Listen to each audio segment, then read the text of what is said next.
মুক্তাগাছার ইতিহাস media YouTube চ্যানেলের পক্ষ থেকে স্বাগতম জানাচ্ছি। প্রধানমন্ত্রী তারেক রহমানের নেতৃত্বাধীন সরকারের মন্ত্রিসভায় নতুন করে 6 মন্ত্রী প্রতিমন্ত্রী যুক্ত হয়েছেন। শুক্রবার 21 আগস্ট সন্ধ্যায় রাষ্ট্রপতি হিসেবে মির্জা ফখরুল ইসলাম আলমগীরের শপথ গ্রহণের পরপরই বঙ্গভবনে নতুন মন্ত্রী ও প্রতিমন্ত্রীদের শপথ অনুষ্ঠিত হয়।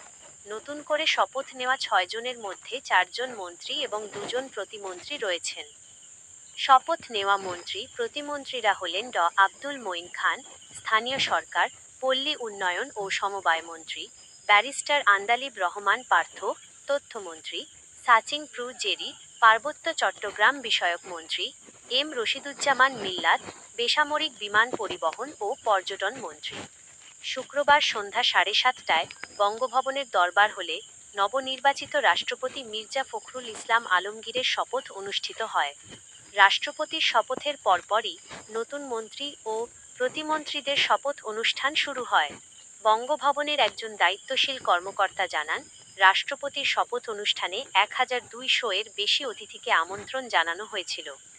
নতুন 6 মন্ত্রী প্রতিমন্ত্রী যুক্ত হওয়ায় প্রধানমন্ত্রী তারেক রহমানের নেতৃত্বাধীন সরকারের মন্ত্রিসভার আকার আরও বাড়ল। একই সঙ্গে কয়েকটি মন্ত্রণালয়ের দায়িত্বেও পরিবর্তন এসেছে।